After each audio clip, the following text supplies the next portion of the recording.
With round 0 done and dusted, we have our first official round of AFL action for the 2026 home and away season in the books, and there was plenty to talk about in this past weekend. Join me today as we unpack each and every game from round 0, hand out my votes for the MVP award, and look towards who I've selected for Team of the Week. This is the round recap. I want to score to draw. You are the best partner anyone could have had. I look forward to this afternoon with you for the final time.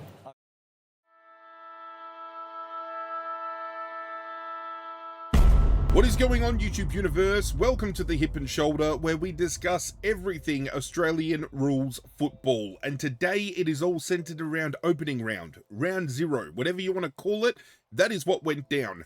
5 games of AFL action, and each of them delivered something a little bit different. We got a little bit of insight into some new rules that are going to be officiated this year. We got some insight into lack of adjudication of some rules that are going to be apparently dished out this year.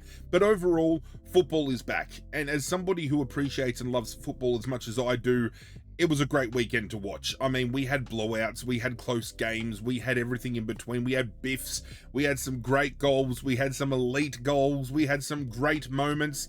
As a football fan that just loves the game, we had something in each and every game over the weekend that delivered to some level, and I am ready to dive on in. But before we continue, I would like to get your thoughts down below in the comment section as to round 0 and opening round, just as a presentation of football, I suppose, the actual round itself, because a lot of people are still saying that it's not officially the start of the season because they consider round 1 to be the opening round, but round 0 is here to stay. They're not going to move it. Personally, I have a take that was actually backed up by Scott Pendlebury at the end of the St Kilda Collingwood game, and he turned around and said it would be great to see every team involved, to see every state of Australia involved and represented, and I think that's exactly how it should be played. I mean, we have 2 teams in Western Australia, 2 in South Australia, we have 2 up in Queensland, 2 in New South Wales, we've got Tasmania joining soon, we do have ovals readily available up in the Northern Territory.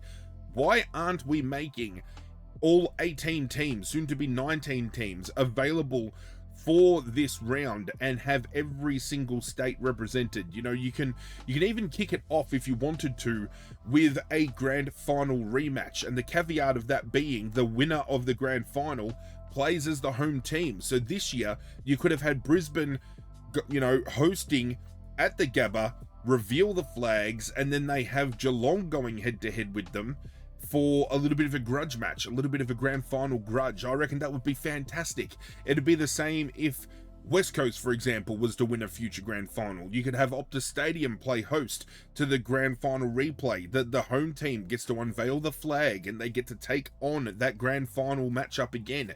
I think that would be the perfect way to open up a brand new season. Just my take. Everybody's got different takes on it. I would love to know yours in the comment section down below. But let's dive on in with the first game of the round, which saw Sydney hosting Carlton at the SCG. And this had grudge match written all over it. Nobody really went into this game thinking it was a grudge match because Carlton had picked up 2 Sydney players, but it was a grudge match because Sydney had picked up Charlie Curnow, somebody who many Carlton supporters heralded as a god in their forward line, somebody that they thought was going to carry their forward line for the next, 5, 6, 7, 8 years.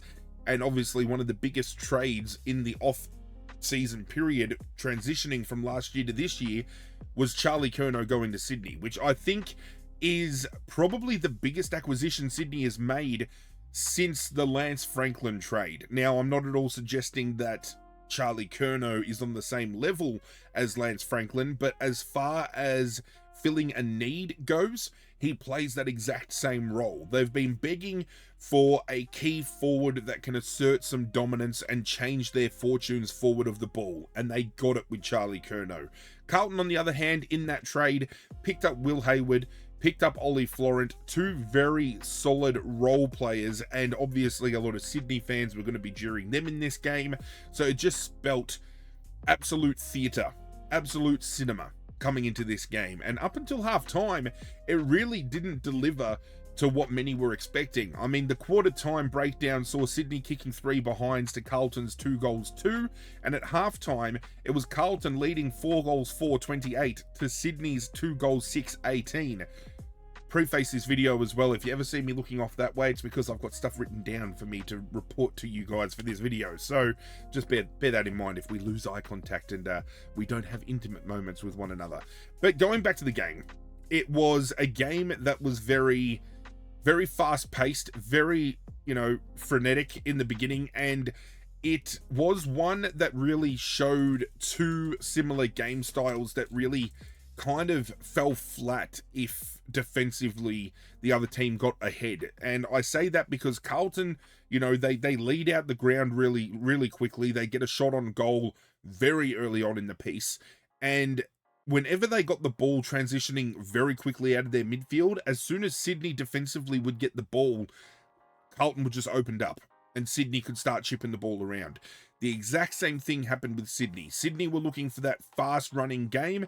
As soon as it turned over, they fell apart, and Carlton was able to get over the top. The commentary team from Fox kept touching on the fact that this could be a style of game that we see many teams try to incorporate, but do it at your own behest, because you do open yourself up for a very quick turnover game that could absolutely destroy you.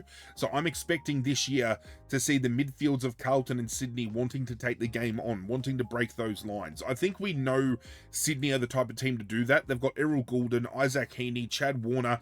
They're line-breaking players. They like to take the game on. With Carlton, they have Sam Walsh fit and firing. They have young Jagger Smith in the mix. Patrick Cripps can still break lines to some certain extent. So I think we're going to see two very similar midfield styles out of these two teams this year. But I think where Sydney have the edge over Carlton is forward half of the ball looks so superior comparatively between the two. I mean, Carlton have hinged their bets on the last few years of having both Charlie Curnow and Harry Mackay up forward, and I've been saying for a while now, as soon as Charlie Curnow left, Harry Mackay would struggle to really find his feet. And I think he only kicked the one goal for this game, could be mistaken, but that one goal came from one of the most uncontested possessions he will ever receive in his life. It was just one of the easiest things that fell into his lap, basically, and ran into an open goal. Up until that point in time, I feel he didn't really have too much impact on the game. He took a couple of big marks around the ground, but wasn't able to really assert himself on the scoreboard, and I think that's where Carlton are going to struggle. Brody Kemp looks to be maybe a bit of a revelation, but I don't think he's going to be the player that Charlie Curnow has left that hole within for Carlton. And on the flip side, Sydney have now got a figurehead who can now draw the best defender, and it not only gives them another avenue to goal, but taking that best defender away means a Joel Amadi or a Logan McDonald can now stand tall. Now, Logan McDonald, don't get me started. His first 3 touches, I think he fumbled 2 chest marks, and his first kick went out on the full. He had the yips real bad, but once he started getting into the groove, he was taking some great contested grabs. He kicked a goal. He started to really build some confidence. Joel Amadi leaping at the ball, great set of hands. I love how he goes about it. And Charlie Curnow just now adds a dynamic into this mix, which saw that forward line for the first time in a long time for Sydney so diverse in options and opportunities. They went on to put on one of the most dominant quarters of football I have ever seen. I think it was recorded as the 3rd best scoring quarter in AFL history. It is one of the best quarters, I believe, by Sydney at all as well. This was absolutely huge. They went from 18 points. They only managed to kick 2 goals in the opening half. They managed to kick 12 goals, 3 for the term. 74 points, I do believe that works out to be. It was absolutely incredible. I mean, Isaac Heaney only had 3 touches up until halftime. He went on to have 17 and kick 2. It was kind of funny because at halftime, I was talking to some friends who like, doing sports betting and things of that nature, and they were talking about how Isaac Heaney was letting them down. And I said in that moment, Isaac Heaney is the type who will end up on 20 disposals and kick 2 goals. He's fine. he finished on 20 disposals and kicked 2 goals. It's like Nostradamus was being channeled within myself. Chad Warner was breaking lines. Justin McInerney stood up when needed, ended up kicking 3 of his own, but the score involvements he got involved with saw him as one of Sydney's best. Errol Goulden really lifted in that second half. Matt Roberts lifted up, like running off of halfback, and he managed to kick 2 goals. I think Charlie Curnow ended up on 3 goals for the game. It was a comprehensive beatdown. It was like a different Carlton stepped out onto the field as well, because they were able to successfully shut down Heaney for a half of football. They limited Errol Goulden in that first half. Chad Warner was really the only one that was kind of getting off the chain, but he started to settle down by half time. They managed to wrangle in Charlie Curnow incredibly well in that first half, but then everything broke down. And again, I think it's because certain coaches in the competition don't have a plan B. And I don't think Michael Voss has a plan B. He's got a set style he wants to play, and if that breaks down, he has nothing else to roll the dice with. And when you've lost players like TDK, when you've lost players like Charlie Curnow, maybe the dice can't be rolled to a certain extent. I mean, Mark Pittonet played a great game of football, kicked 3 goals. I thought he held his own, at least in the first half. I think Brodie Grundy absolutely destroyed him when the game was on the line in the second half, but he showed he can be a quality start-up ruckman. Liam Reedy in the ruck. It's only his 4th game of football. A lot of people forgetting that, but still not at the level that TDK had shown prior and has left. I think the holes that have been left at Carlton are going to be way too big to patch up, and we could actually see Carlton fall off the cliff a little bit. Just my take. On the flip side, something very interesting with Sydney here was the way they used Tom Papley. And it's not the only instance of this kind of player usage over the weekend, because Collingwood did very similar in the final game of the round with Scott Pendlebury.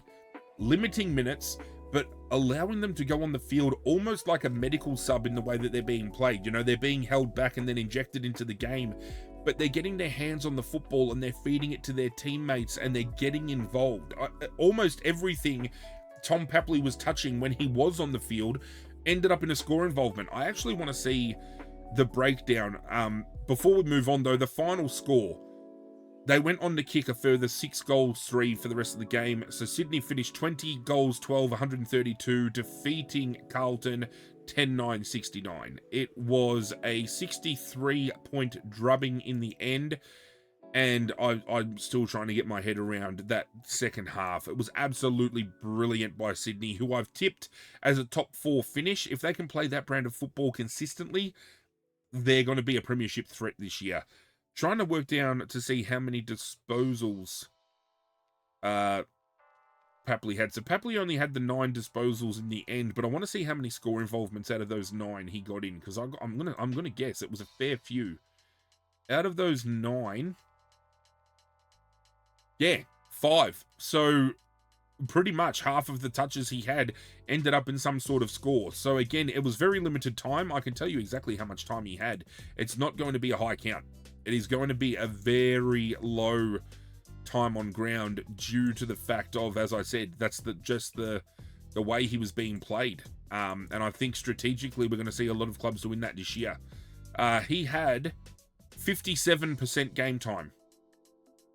There was only one other player who had less, and that was Angus Sheldrick, who had 56% time on ground, and he still managed to finish the game on 23 possessions, which was more than a solid selection of Collingwood players. Let me tell you, actually, Sheldrick played just over 50% game time, and there was only 3 Carlton players who had more disposals than he did on the field.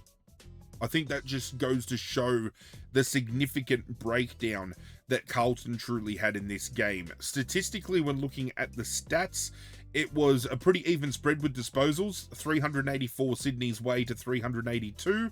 The kicking game was only separated by 9 in the way of Carlton. 11 more handballs for Sydney. Inside 50s, there were 17 more inside 50s. But I mean, to have 50 inside 50s for Carlton and only manage 10 goals, 9 from 67 inside 50s. Sydney managed to get 32 scores. They were striking at almost 50% strike rate for every time they went inside that forward 50.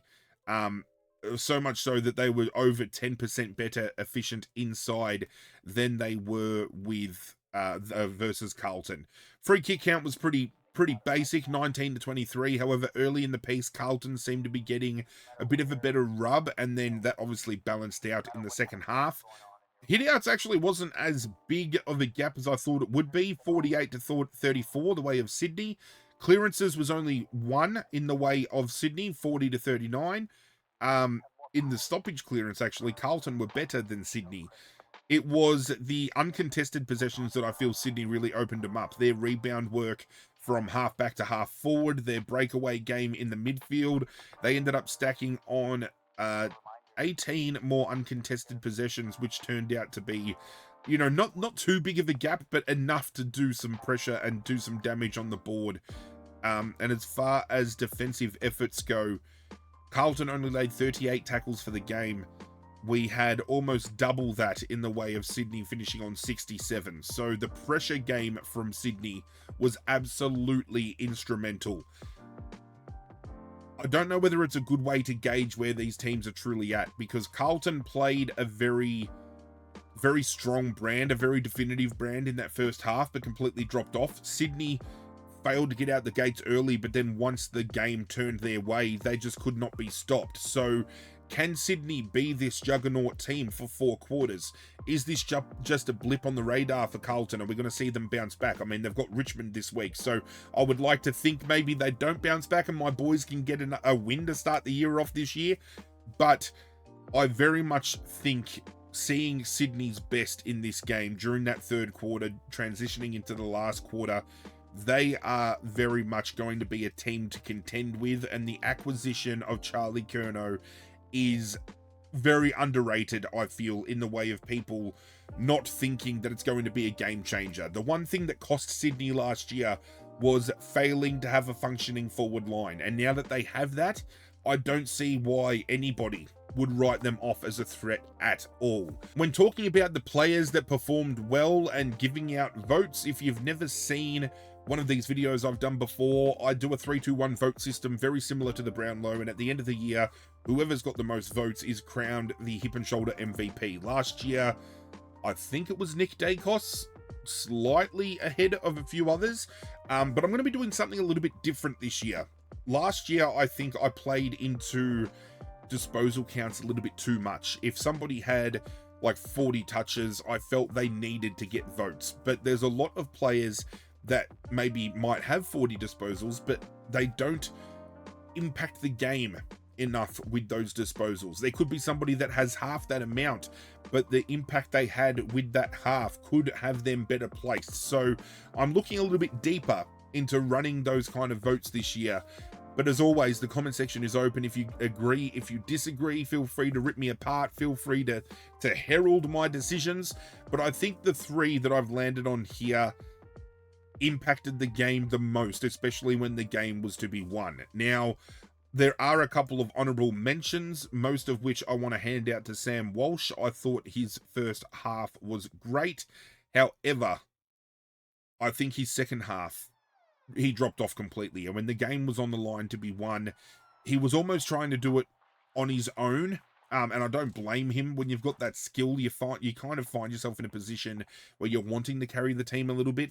But he was just overshadowed by some of the performances I saw from some of these Sydney guys. He did finish on 32 disposals, had the 6 clearances.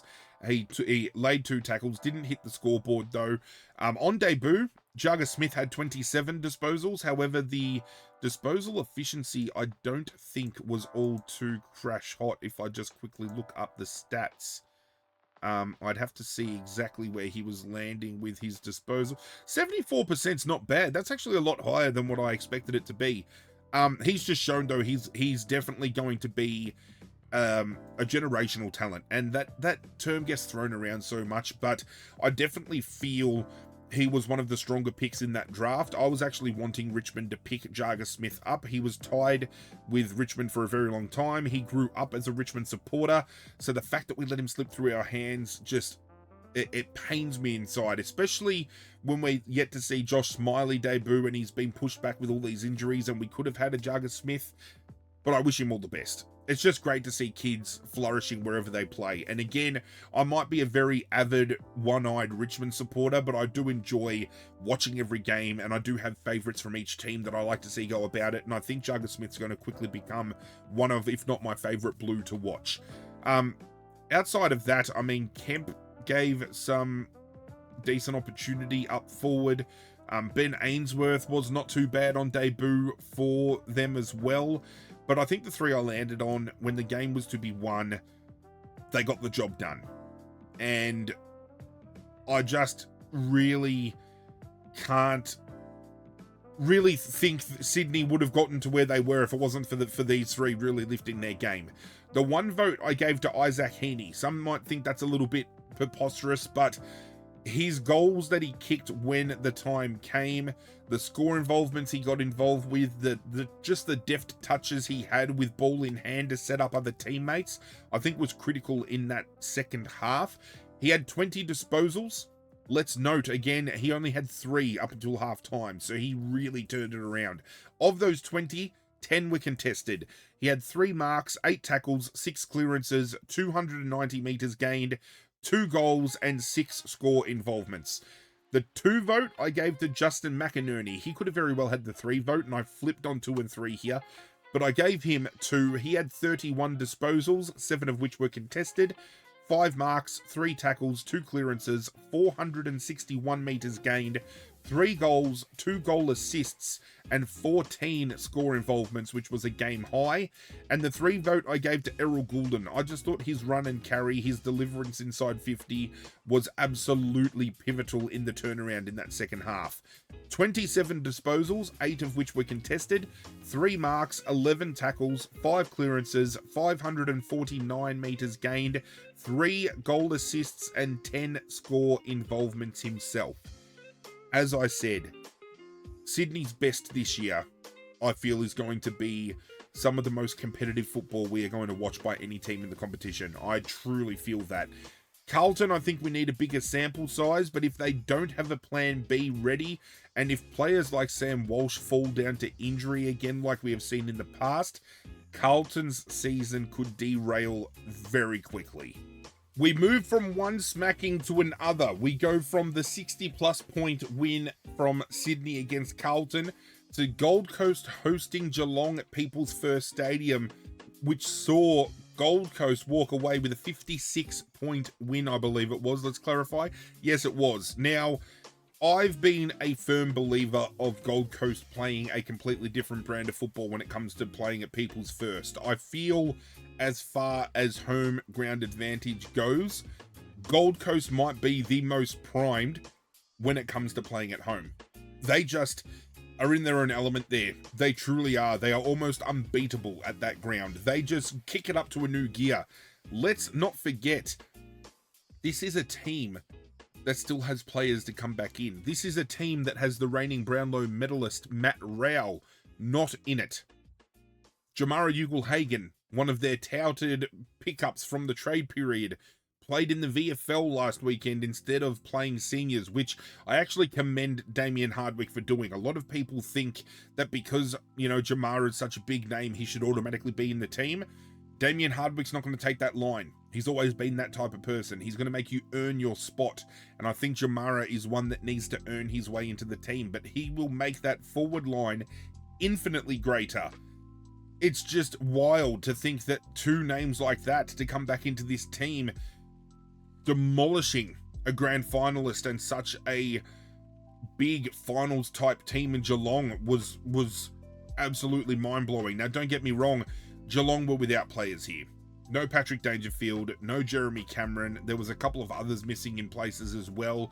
So they were with their outs, and obviously with no Jeremy Cameron especially, their forward line's going to take a hit, because this was a player last year that everybody was waiting with bated breath as to whether he was going to make 100 goals for the season. So that just shows the level of talent missing from that forward half.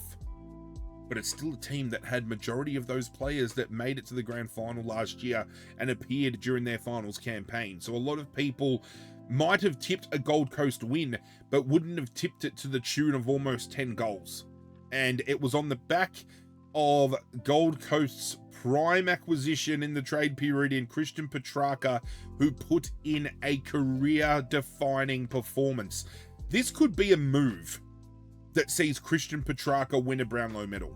And I know that's going off of one game, but he just looked revitalized. He looked a completely different man. This is somebody who I feel was so dejected at Melbourne, was so distracted, and priorities might not have been where they should have been, but he's gone to a new place and he has clearly flourished, because I don't think there was a better individual performance by any player over the course of the weekend than what Christian Petrarca did in this particular game. And to think that his performance could be solidified and backed up more by the fact that Matt Rowe's yet to come back into this midfield as well, it's a prospect that makes you start thinking about whether Gold Coast are truly going to be a genuine premiership threat. I actually think, got to remember where I had them placed for the predictions. I think my prediction this year, I had Gold Coast in the top 4.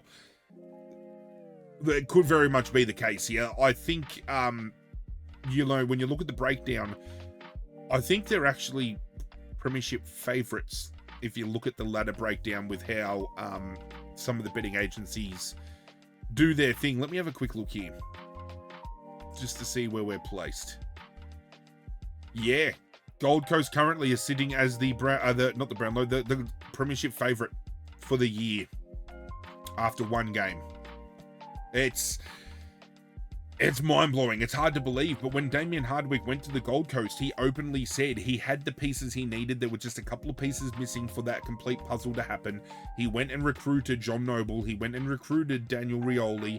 He's now got Christian Petrarca. He's got, you know, some other pieces that he's thrown into the mix as well, with all those academy picks to bolster certain places. They're a genuine threat, Gold Coast. They really are. I'm very keen to see how they go about it this year. The timeline breakdown speaks volumes. This was a game that was dead in the water at quarter time. It was just a matter, I personally feel anyway, just based off momentum purely, as to how big a final margin this game was going to be. At quarter time, they led Geelong 7-1 43 to 2-2 14. At halftime, it was 11-5 71, leading 4-5 29. Three-quarter time was 18-8 116, leading 5-7 37.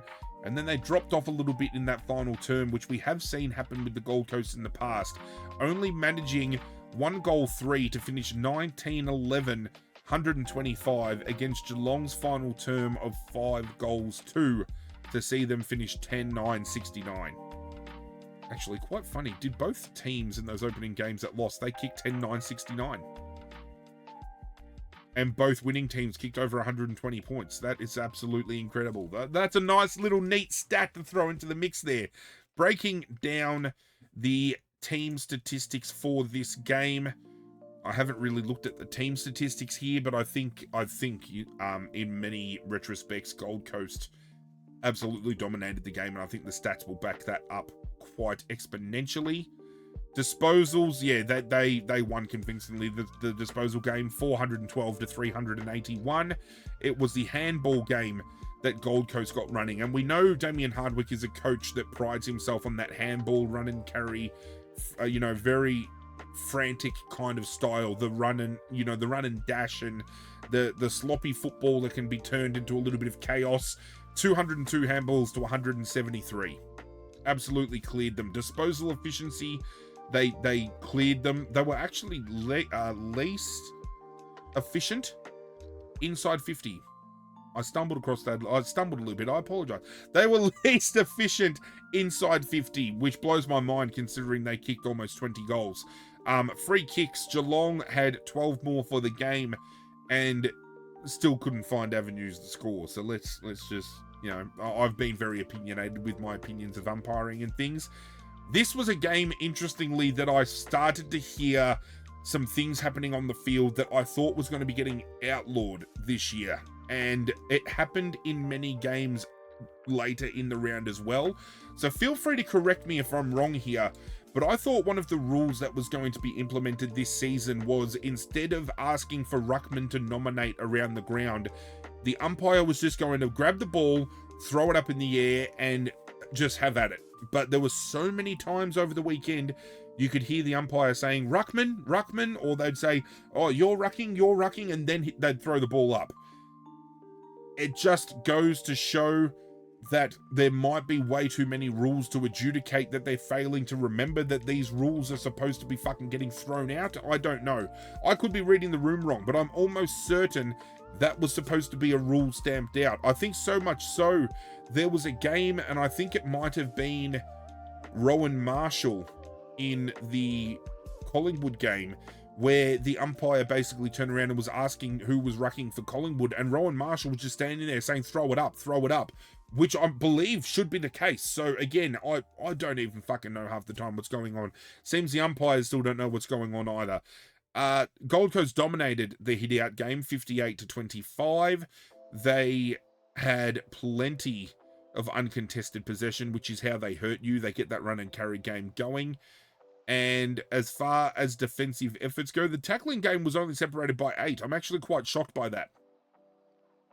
The 1%ers, there was only separated by 2, so defensively sound on both ends, but it was just the uncontested run and carry from the Gold Coast that Geelong just did not have any answers for. And Geelong, even though they had some players missing, the players they had in just struggled all around the field. I mean, their best player, I thought, was Tanner Brun by a mile, and he's played his first game officially for, 12 months of football. So for him to step up and be essentially Geelong's best, I thought was very telling of players that struggled. I mean, Max Holmes was their next best, and then Brian Myers, but outside of that, I mean, Bailey Smith was only kept to 23 touches, didn't really have much influence in the game at all.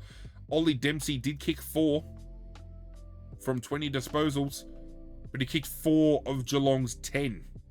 So, there wasn't really much input coming from other Geelong players at all in ways of goals. When you look at the goals that were scored, Ollie Henry kicks 2, Neil kicks 1, Manor kicks 1, Nevitt and Jai Clark managed to kick 1. But some names that you would normally synonymously see getting involved with scoring chains weren't getting their hands on the ball. And yet, Gold Coast managed to have a very comprehensive breakdown of players. Some midfielders actually putting their hands up as well. Insane. They didn't have an answer, Geelong. Gold Coast had an answer for everything. Geelong just struggled to break the mold at all. As I said, it was game over at quarter time, essentially. And I don't think this is anything for a Geelong fan to be worried about. Geelong have these games every now and again where they drop off, but Geelong are going to be a top 4 team by the end of the year because they just find ways to make it to a prelim final every season. They've proven time and time again their systems hold up. They do have plan Bs. However, I think there was too many critical pieces missing from this team that they just had a full breakdown. And it was hard again to maneuver around. Very similar to Carlton. Carlton missing those pieces through trade, whereas obviously Geelong missing them through injury.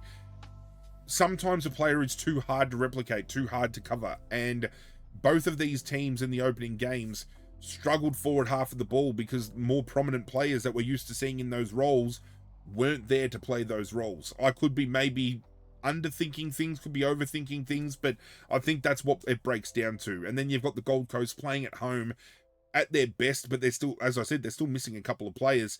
They still have majority of the players they have built this list around. They get exposure into these young kids.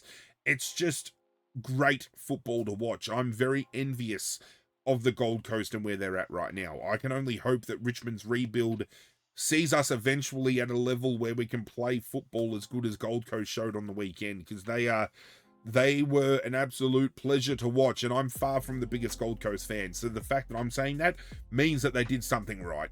For the votes in this game, you could have blanketed over a number of people. The one that was stiff to miss here, I think, was John Noble off of half back, but I did land on a 1 vote for Noah Anderson. I thought his work in the midfield was very underrated on the night, because I think Christian Petrarca was obviously highlighted. Tuke Miller had a big game, but I think the grunt work that Noah Anderson put in and his ability again to feed ball to teammates, 50% of his disposals ended up in a score involvement for this game, which again, I want to start running my decision making when it comes to voting and talking about players that I thought were best to field off of impact. And I think Noah Anderson was a big impact player in this game.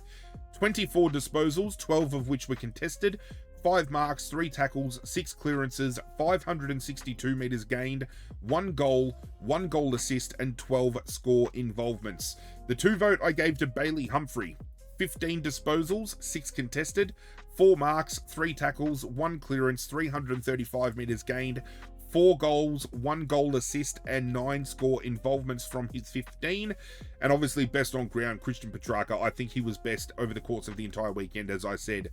34 disposals, 15 contested, 5 marks, 2 tackles, 6 clearances, 678 metres gained, 3 goals, 1 goal assist, 12 score involvements. He was absolutely huge. And as I said, even though it's based off of one game, this is the caliber of football that sees players, spoken about within a Brownlow lens. And if moving to a new club and leaving Melbourne behind has really taken Petrarca, not just physically, but mentally, to an entirely new level, the whole competition is now on watch. Because if he dishes up 30 plus and a couple of goals each and every week, he could become one of the most damaging players in the AFL, which is huge considering about 12 to 24 months ago, he suffered an injury that had his career really on the line. So to see him bounce back to the level he played in this game, holy shit.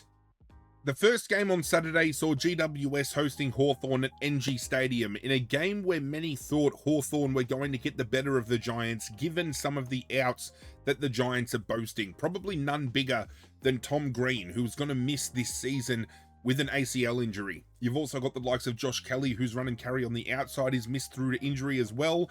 No Sam Taylor at full back. There are critical pieces around the ground here for GWS that a lot of people thought Hawthorn was going to expose. However, I digress. After a very high-scoring opening quarter, which I thought was probably the best opening term over the course of the weekend, just purely based on the amount of scores generated, this ended up being a squash match by GWS. Hawthorn were good in the way of being able to stem the flow a little bit, but it was GWS in the end by the tune of 27 points getting the job done and still being able to open up their account early with all these losses, which I think just speaks to the level that some of these players secondary to the fact were able to step up to and really hone in these roles. I think GWS have been very clever with building the list that they've got. So if their A team fails, the B team can step up and still play just as dominant football. And Clayton Oliver really stepped it up in this game. Again, Clayton Oliver, a big year last year in the way of all the preseason chatter. He failed to really play to the standard that he's set last year in previous seasons. He goes to a new club.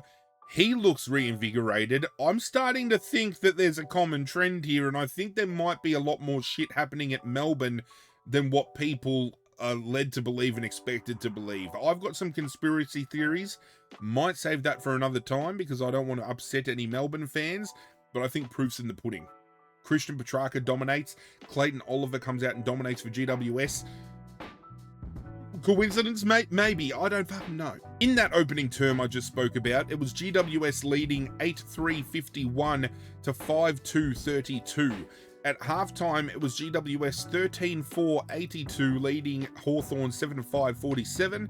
At three-quarter time, 18-6-114 led 11-7-73. And a low-scoring final term from GWS, seeing them only manage the 1-2, 19-8-122, defeating Hawthorn's 14-11-95. Hawthorn still dug in deep. GWS obviously taking the foot off the pedal a little bit in the last. Could that be just a little bit of inexperience in certain places? Could it be a lack of leadership? Could it be the fact that, the talent of a Taylor or a Green or a Kelly was missing in some moments? Remains to be seen. I think we need a bigger sample size to run off for the season. But Giants, again, very much backs against the wall, especially when Jai Newcomb for Hawthorn was able to get off of his one-match suspension for that dangerous tackle on Ed Richards in the practice match the week prior. A lot of people thought with Jai Newcomb coming back into the mix that GWS was going to be comprehensively beaten in the midfield, but unfortunately that was not the case. Statistically speaking, it was a pretty even game. I mean, GWS only had 16 more disposals collectively. They only had 2 more handballs. They only had the 14 more kicks. They only had 5 more inside 50s for the game, and they kicked 5 goals more. So they just capitalized. It was, yeah, it was really, when you look at the statistical breakdown, the dominance of GWS might be a little bit understated, but they had control from the get-go. It was a game that I feel, even when GWS dropped off a little bit, momentum never left their side. They had too much of it. Starting the game off strong and just having that orange tsunami continue on through the entire game, it was just, it was having Hawthorn chase tail for 4 quarters of football just set GWS up for a cushy win. And even though, again, 27 points I feel is a pretty convincing win, statistically Hawthorn were in this. I mean, even disposal efficiency, Hawthorn were better. Hawthorn were better inside 50 with their efficiency as well. Free kicks, they had more, which, you know, you want to get some free kick Hawthorn trending and piss off the Hawthorn fans, feel free. Hawthorn had more hitouts. They only just lost the clearances by 7. Uncontested possession, GWS only had 10 more. They only had 11 more contested. GWS had 10 more turnovers. The stats speak to a closer game. They actually speak to a game that Hawthorn should have absolutely dominated. But GWS, I suppose, just making better opportunities and taking better chances. They had more marks, 13 more to be exact. They laid 7 more tackles for the game, but Hawthorn laid more inside 50. Statistical breakdown is a lot more closer, and it's really weird too, because I watched this game and I thought GWS was a very dominant team. I thought their performance was very dominant. Statistically speaking, it's very much even. And as I said, there's some parts here where Hawthorn are the better team statistically. So again, it's going to be one of those games where a loss here is not a write-off at all. You get the kind of a gist of where teams are going to go in the year based off of early performances. And I think, as I said, Carlton may be alarm bells, because there are certain things that happened in that game that I think are a little bit unforgivable. Geelong might have got smacked, but we know historically they're going to bounce back. They're going to back it up. Hawthorn, I think, are in the same boat as Geelong. They lose this game, but they're going to bounce back, and they've shown that their best is a great brand to watch. They are very GWS driven in the way of their game style. They like getting that run and carry going. They like a fast break kind of style of game, and they love chaos football. They thrive within it, and I still think Hawthorn will be in a top 8 configuration. I think GWS will be in a top 8 configuration. I think it might be a little bit harder for GWS longer because of the fact that they're missing Tom Green, they're missing Josh Kelly. I believe Sam Taylor's actually going to miss for at least a third of the year, and GWS are currently seeking compensation for that because the injury was sustained in state of origin. Don't know how far that's going to go. Let's just keep a close eye on that. But this game, as I said, I'm just kind of taken aback a little bit by how statistically broken down and even the game was, given how I thought just GWS were dominant all around the ground. Individual performances. Actually, let's look at injuries here, because I don't think there were any injuries of note in the first 2 games, but I think there might have been in this one. There was not, thankfully. I might just quickly, while I'm at it, just make sure there wasn't any big time injuries in those first 2 games. I don't remember there being. But let's just make sure. Let's just do our due diligence a little bit. Something we should have done a little bit earlier. It's our first one for the year, people. Just bear with me. I don't think there was injuries in those games at all. Carlton had Sard with hamstring tightness, but I don't think he did his hamstring. I think that's just more so awareness. So I do remember him getting taken off for the game, but I didn't think it was that big. So that's probably why it flew over my head a little bit. And in the Gold Coast Geelong game, yeah, there was no injuries at all. So we're good to continue on with the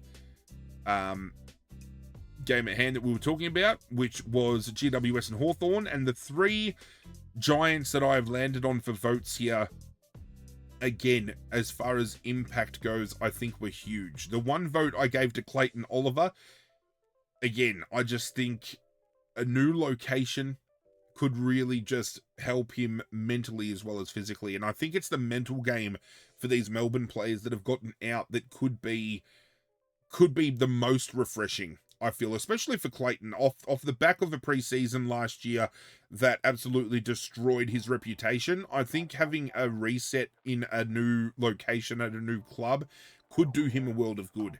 He had 26 disposals, 19 of which were contested, 3 marks, 4 tackles, 10 clearances, 274 metres gained, 1 goal and 7 score involvements. The 2 vote I gave to Stephen Coniglio. Didn't think I'd see him ever play a game like he played on the weekend, but he played a very solid game. 22 disposals, 10 of which were contested, 6 marks, 2 tackles, 3 clearances, 282 metres gained, 2 goals, 3 goal assists, 9 score involvements. He could be one of those players that just pops up out of necessity with the loss of a Kelly and the loss of a Green and takes the reins and moves forward. He was a chain mover a few years back when they made the grand final. It was just a shame that he wasn't able to get out and play in that grand final. But we could be seeing him in the later stages of his career getting back to some quality football, which I think would be great for not just for him, but for the club. Best on ground for me was the package, who I sometimes call the envelope, because he does sometimes fail to deliver, but he delivered big time in this game. 14 disposals, 8 of which were contested, 5 marks, 2 tackles, 2 clearances, 362 metres gained, 5 goals, 1 goal assist, 11 score involvements. He was the most prolific forward over the course of the weekend. I'm a little bit disappointed to see players like Jesse Hogan and Toby Green didn't really get off the chain as much as I thought they would in this game. Only early days though. I'm expecting big things from GWS this year. Hawthorn's loss, I don't think we look much into this. They're going to bounce back. Round 1, they hit reset. We'll see a completely different team this week. I can almost guarantee it. But GWS starting off strong, locking up their first win of the season. We then transition into a game that could be considered game of the round. It was Brisbane hosting the Bulldogs up at the Gabba. And if we were talking Brisbane a couple of years ago, the Gabba was an absolute fortress. You hated to travel to Brisbane because you knew you were going to get absolutely fucking belted. But last year, a new precedent was set. The Gabba doesn't become as much of a fortress anymore, and teams start finding ways to knock Brisbane off at home. So Western Bulldogs came into this game with every bit of confidence that they could get the job done. And they got the job done by 5 points. It was the closest game over the course of the weekend. The quality of football that was delivered in this game was some of the best we saw over the course of the weekend, collectively over the entire game. It was a brilliant watch. These are two clubs that I think are going to be competing for finals this year. I did have the Bulldogs playing off, I believe, in a wild card spot, because this year, for the first time, 9th and 10th will make a wild card appearance to play finals football, and I think they're going to be in that configuration. But if they can play some decent enough football like they did in this, maybe they just make the top 8 outright. Again, they're only early, very rhetorical calls, because we've only seen one round of football played, and I don't think we can hang our hat on these performances, but it's just good to see where certain teams are at, where their system's placed, how players are going to perform. We can kind of get a feel. We can kind of pick up a vibe, and that's what we did over the course of this weekend. As far as this game was concerned, just the third quarter blowout from Brisbane, I honestly thought the game was done in the water, but that fourth quarter effort from the Bulldogs was absolutely brilliant. The timeline breakdown goes as follows. A draw at quarter time, 3 goals 1, playing 2 goals 7, and I thought to myself, we're going to get the Bulldogs this year that kick themselves out of games due to inaccuracy. We've seen it many times before. At halftime, Brisbane went in with a slight lead, 6 goals, 7-43, leading 5-10-40. At three-quarter time, Brisbane 12-9-81 was leading 9-14-68. Only 13 points, but in the scope of how momentum had shifted, I thought that might have been a big enough gap for Brisbane to just put the nail in the coffin in that final term. But the final score saw Bulldogs win 16-15-111 against 15-16-106.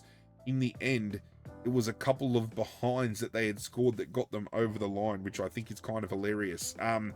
What wasn't hilarious, though, is the Bulldogs fucked a near perfect tipping round for myself because I tipped Brisbane and got that wrong. So, fuck you, doggies. Before we go into the statistical breakdown of this game, this was the most controversial in way of outcomes from the MRO because we had 3 individual Brisbane players slapped with suspensions by the match review panel following this game. There was a 1-match suspension for Darcy Gardner for a hit on Aaron Norton. There was a 1-match suspension for an elbow from Zach Bailey onto, I can't even remember who he did it to. Was it Ed Richards? Might have been Ed Richards, I'm not entirely sure. And a 3-match suspension on Harris Andrews for a strike against Arthur Jones, which saw the young kid concussed and out of the game. I do believe Darcy Gardner's and Harris Andrews' suspensions or offers for sanctions are going to be taken to the tribunal and argued. They might have a case for Gardner because I would argue his hit, which was a hit that ended up hitting the throat just here of Aaron Norton, but it was kind of like a spoiling motion double-fisted that kind of grazed the neck. I could probably argue that Gardner was trying to spoil the football. They might get him off. With Zach Bailey, he's getting tackled. He throws an elbow back and gets the bloke in the head, so he's gone for his week. They'll probably take that.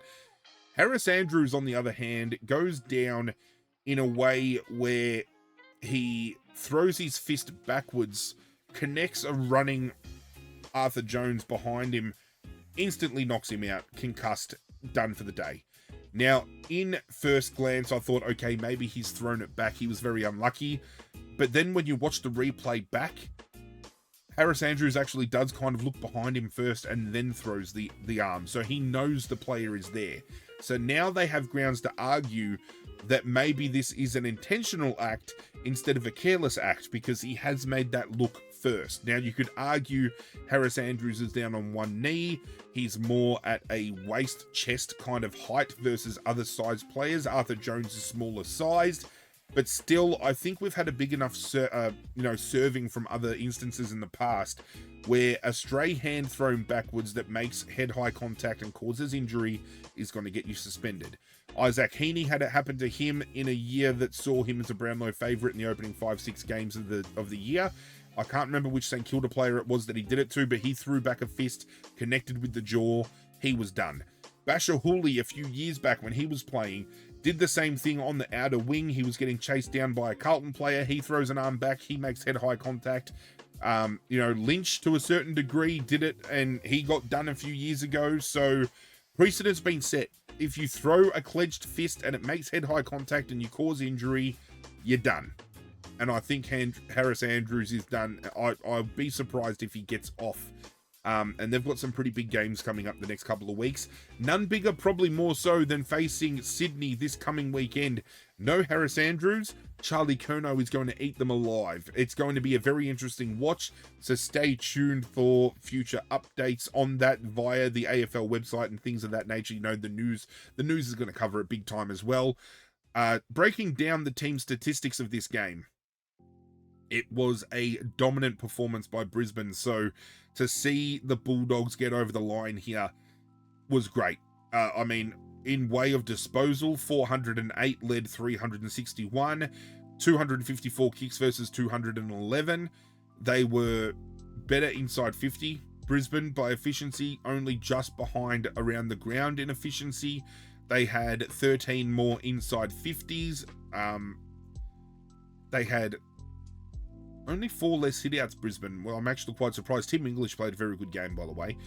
Clearances was in the way of Brisbane. Contested possessions in the way of Brisbane, uncontested in the way of Brisbane.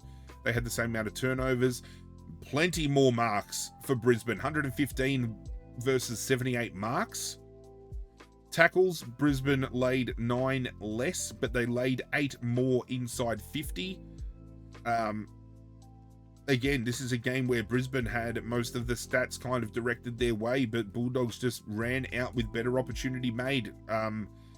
More impact made by certain players. There was plenty to talk about in the way of players, I suppose. And that's where Brisbane and Bulldogs are so incredibly lucky. They have so many players on their list that can play for impact. And I've questioned some of the players at the Bulldogs in recent years. And if you take out their A-graders, can the next step go up a step? And there were a few that did that. I mean, I think the acquisition of Matt Kennedy a couple of years ago is very underrated for the Bulldogs. He had another great game, 30 disposals. Libba had 28. Connor Buderick picked up, I believe, by the Gold Coast, I think he played for. 27 disposals, kicked a goal, and he's playing as a defender. I think he's going to be a very good player for the Bulldogs. Bailey Williams kicked goal of the year in the opening game, in the opening round. He's going to be very hard to beat. That effort was absolutely sensational. He made Brisbane's defense look fucking shocking.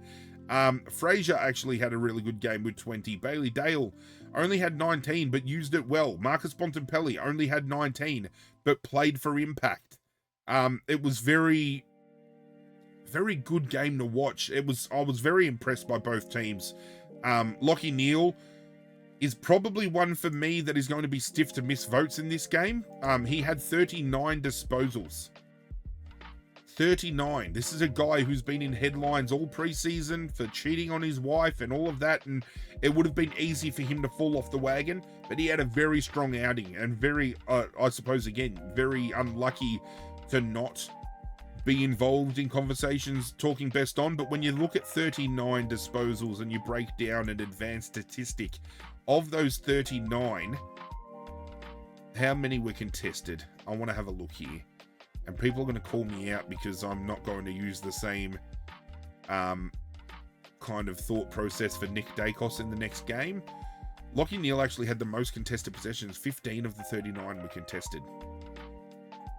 However, I digress. 39 disposals, but he had one of the lowest turnovers in the way of score involvements. He only had 4 score involvements from his 39. Of the 39 he had, I believe a lot of those were handballs as well. He might have actually led for handballs for the game. Yeah, 24 handballs of the 39. So he was doing a lot of feeding work. He was an accumulator in this game. He was one that was feeding the rest of his teammates.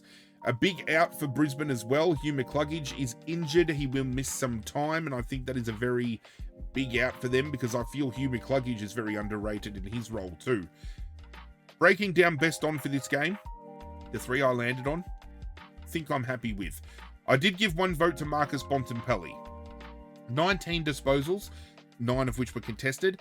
4 marks, 5 tackles, 4 clearances, 367 metres gained, 3 goals, 1 goal assist, 8 score involvements. I thought for 19 touches, to kick 3, to have 8 score involvements on your own, 1 direct goal assist, I thought that was impact for the effort that you had. 2 votes, Brisbane's best on out, and I would probably argue a little bit bigger than Lachie Neale collectively, was Dane Zorko again out of defence. I thought Kitty Coleman coming back into this team would really throw Dane Zorko's groove off, but he just picked up where he left off. 31 disposals, 5 of which were contested, 11 marks, 4 tackles, 597 metres gained, 1 goal, and 8 score involvements. And best on for me was Ed Richards. He's becoming an absolute beast, this kid. 30 disposals, 6 were contested, 8 marks, 4 tackles, 7 clearances, 726 metres gained, 2 goals, 2 goal assists, game high 16 score involvements. Over 50% of what he touched turned into a score involvement. This kid is elite. I loved this game. It was my favourite game of the round. Both teams are primed for finals football this year, I feel. It is a case of consistency for the Bulldogs because we have seen they can play big games like this and be competitive. They can drop off the next week. They need to be able to switch that gear this year. And if they can, we can start talking about them being in a premiership contention. For Brisbane, I still have them as my premiers for the year, going back for the three-peat. Losing games early, perfectly fine in the grand scheme of things. They're going to bounce back, and they're going to bounce back in a big way. It's just a matter of, for them, maybe finding a little bit of continuity on their home deck as well. If they can start doing that and start solidifying the Gabba again, they can become a genuine threat. Not worried about either team, though. Both are well placed. Both are going to go well this year. The final game of the round was at the MCG, and it saw St Kilda hosting Collingwood in a game that saw St Kilda beat their all-time home and away record. There was over 82,000 people in attendance, a huge turnout for this game. But unfortunately, St Kilda failed to live up to the hype, and the memes have already started. They went and spent a lot of money in their off-season acquiring the likes of Tom De Koning, Liam Ryan, Jack Silvani, Sam Flanders, and a bulk of those players didn't really live up to the hype. So the rhetoric around St Kilda has already started. I mean, don't get me wrong, when you look at the numbers, Jack Silvani had 19 disposals, Sam Flanders had 28 disposals, but you have a look at the impact they had with those disposals in hand, and very questionable, because it was like long bomb kicks that were getting turned over and poor decision making with handballs.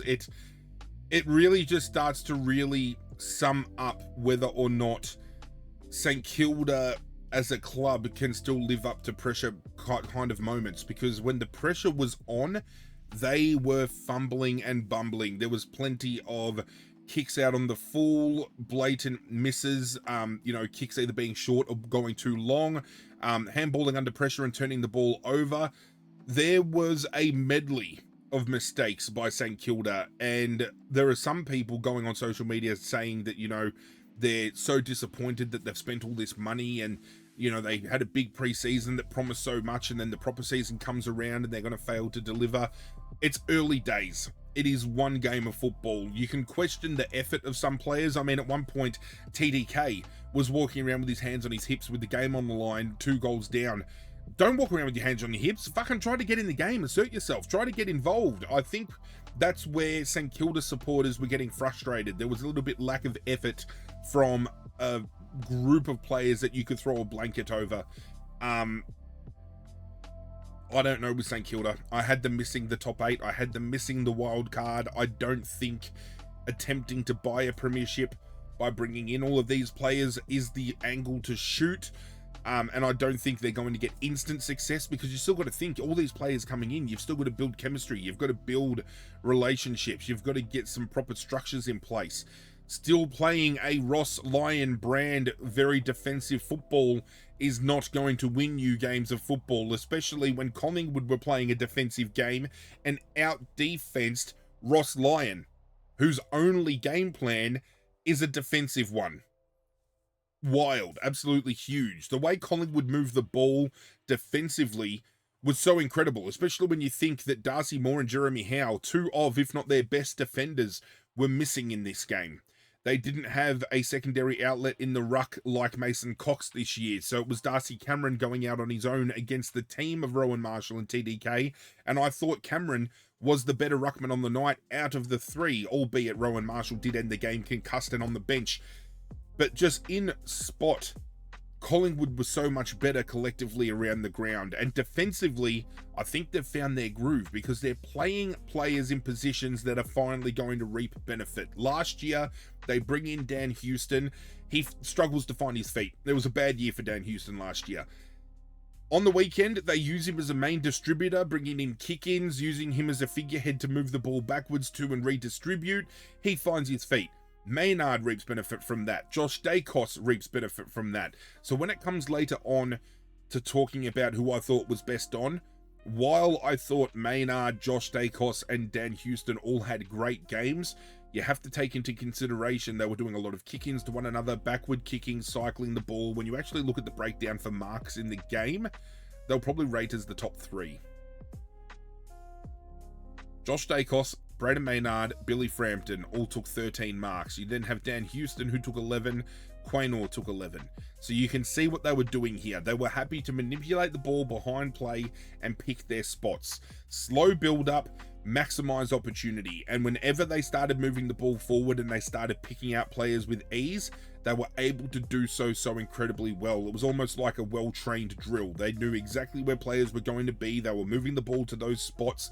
It was a great thing to watch. I just don't know with St Kilda. I really don't, because they have so much talent on this list, but they just got the yips really bad. They did not like the pressure being brought to them, and whenever the pressure was brought, it was done in a big way. They were getting tackled in numbers. They were being pressured around the contest. It was just a great overall pressure-based performance by Collingwood. They were in a pressure pot, and not everyone's gonna, simmer to the top and rise. Some are going to be overboiled and spill out all over the place, and I feel that was the case with St Kilda. I think they just couldn't live up to that build-up. I don't know whether it is the case of some young kids still finding their groove. I don't know. But again, it's only opening round. We still have 23, 24 rounds of football to go, so hanging your hat on a definitive kind of their season's done at this point in time would be absolutely stupid. But I think St Kilda need a better game plan. They could be at the point here, realistically, that they haven't had any success under Ross Lyon. Do they look elsewhere? Because I think this defensive game of Ross is what is holding St Kilda back.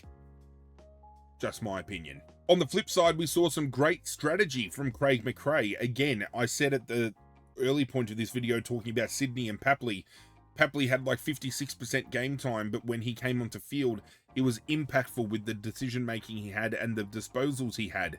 Looking at time on ground in this game, when you revert it to the smaller side of things, Scott Pendlebury only played 55% game time. He had 26 disposals in that time, and of those 26 disposals, I'm going to tell you how many score involvements he had. Of the 26, he had 10 score involvements, which was the second highest for the game, and he ran at a disposal efficiency of 80%.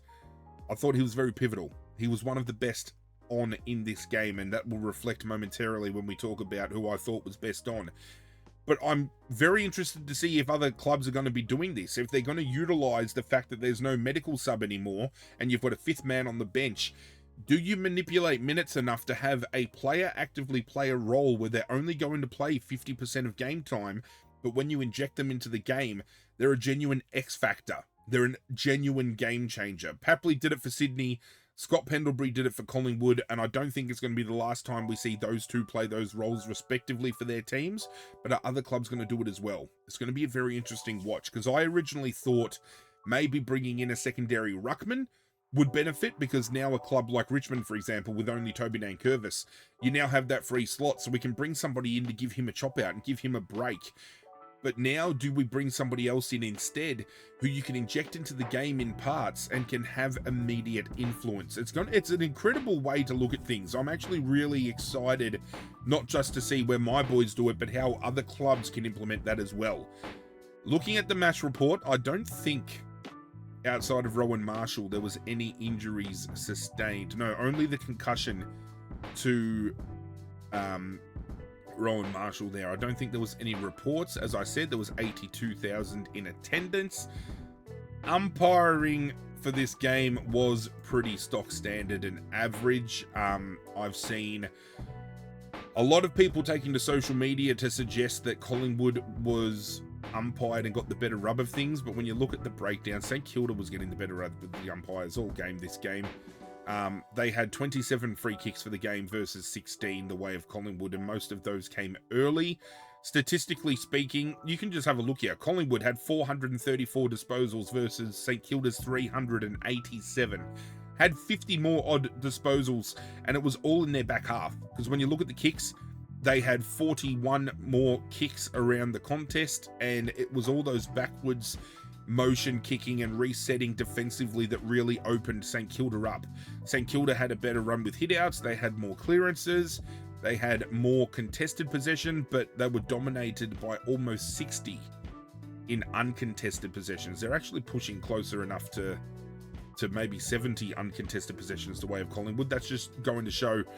Marks 147 to 92, again based just on purely on that backwards kind of reconfiguring. And if Collingwood's happy to concede ground, but they're able to shift those lanes and make sure open lanes become a thing, I think they're going to pick some teams apart here, and it's only going to be solidified more when you get a Darcy Moore, when you get a Jeremy Howe back into your system.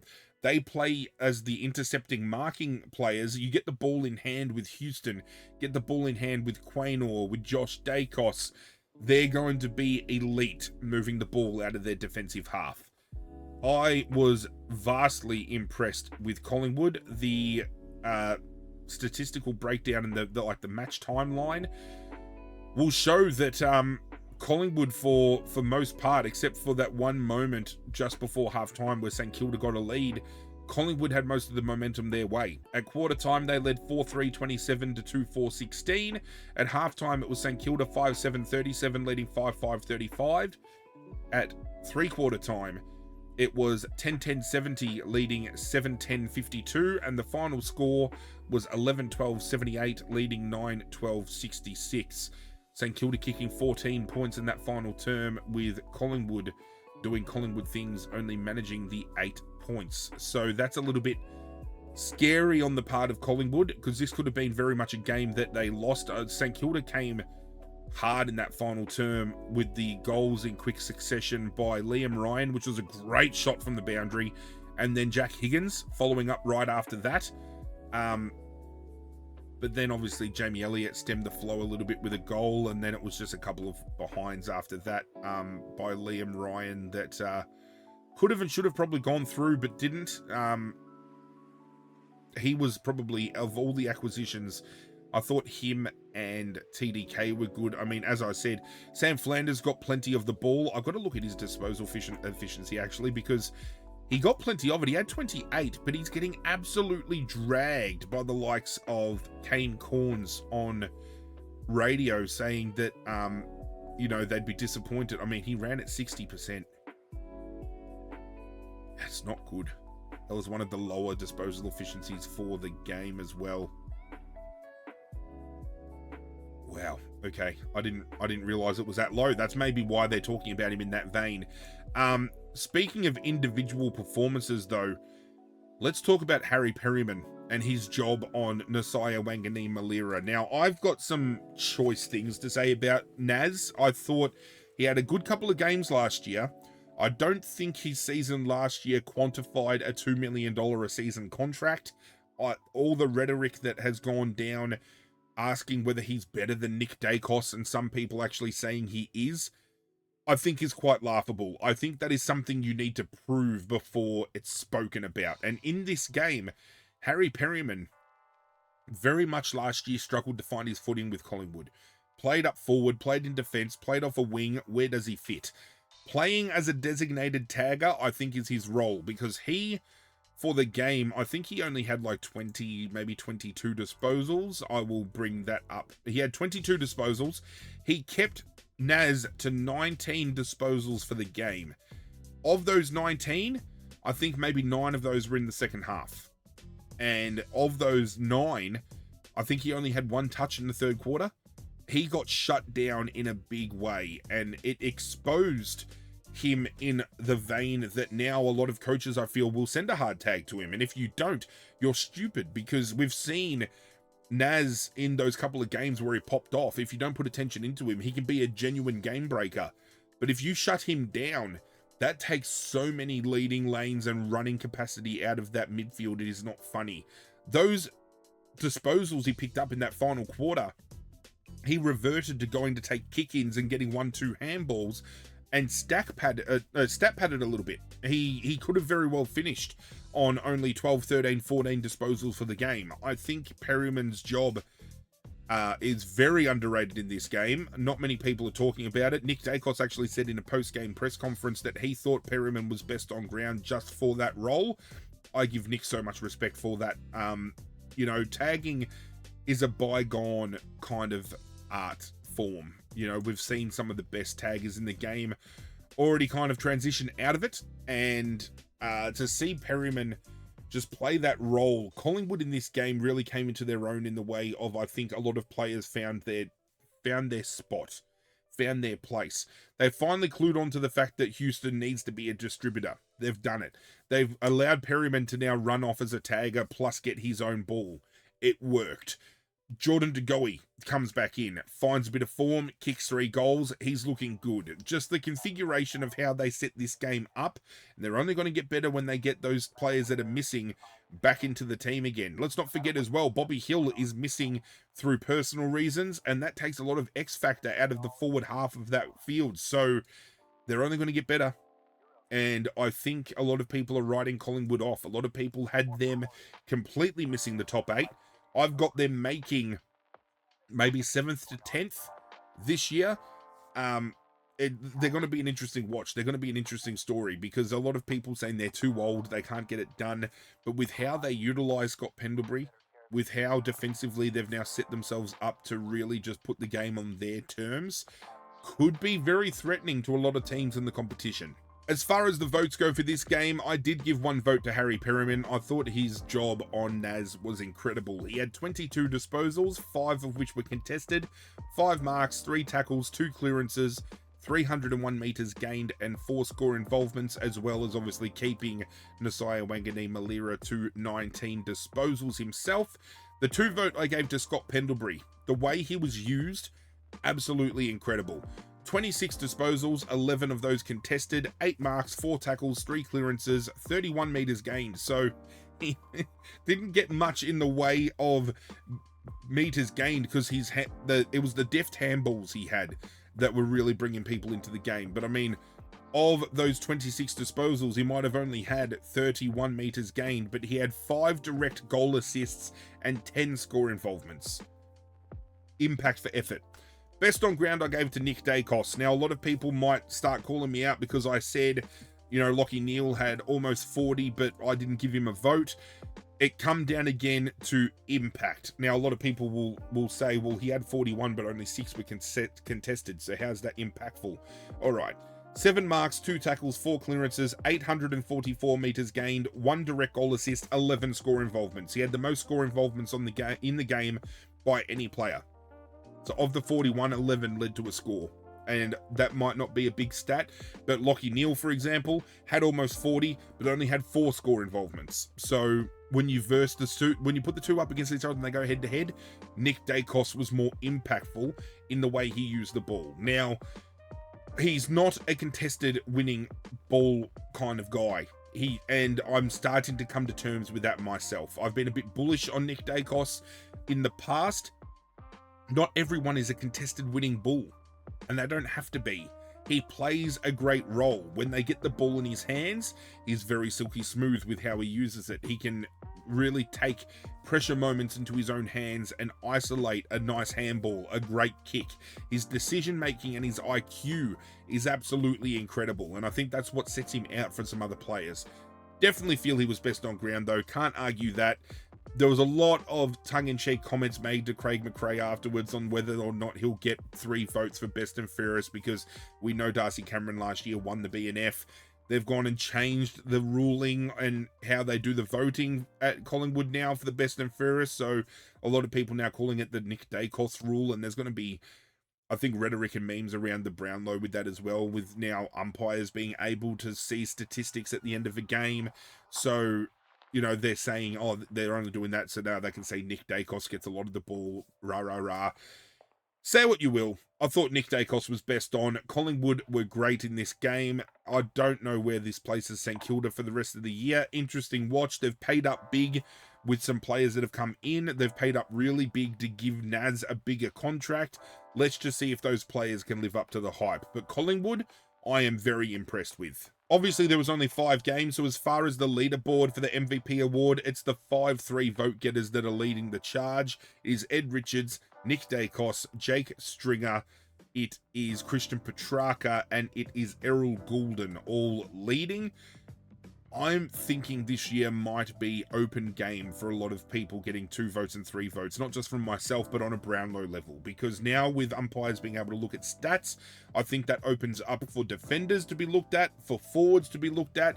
We could finally see somebody who isn't a prominent midfielder get their just reward. And I think that is an incredible thing, because I would love to see somebody like a Max Gawn win a Brownlow, or a Tristan Cherry in the ruck. It would be great to see somebody like, not saying they ever would, but someone like a Harris Andrews or a Nick Vlosten, or someone who has a great defensive game. People will argue, oh, a Coleman medal goes to somebody who kicks the most goals, but I mean, if you're good enough and you kick bags of 5, why shouldn't you be getting 2 or 3 votes a game? So it's going to be very interesting to see how that lands. But that's how the MVP awards for me sits after opening round. There is only one thing left to do before we can officially have this round recapped, and that is to announce my team of the week, which this year I'm going to be doing not only a coach of the week, but an assistant coach of the week as well, just for a little bit of added depth. This is where, if I didn't vote for a player for votes, we can highlight them in team of the week because they still played well enough to get some form of recognition. Again, the votes I give out, my team of the weeks, they don't mean shit to the players. They might not even mean shit to you guys at home, but this is just another way for myself to relay my passion for the game and my thought process behind who I thought was best on. So without further ado, this is my team of the week for round 0. In defense, I have Dan Houston and Dane Zorko in the back pockets and Sam Collins at full back, with Josh Dacos and Jack Sinclair on the half-back flanks and Harris Andrews at centre half-back. Across the centre, I have Errol Goulden and Ed Richards on the wing, with Clayton Oliver in the centre, as well as Tim English in the ruck, Nick Dacos as my vice-captain in ruck rover, and Christian Petrarca as my captain in rover. My forward line consists of Justin McInerney and Bailey Humphrey on the half-forward flanks and Jake Riccardi at centre half-forward, with Charlie Cameron and Marcus Bontempelli in the forward pockets and Jake Stringer at full forward.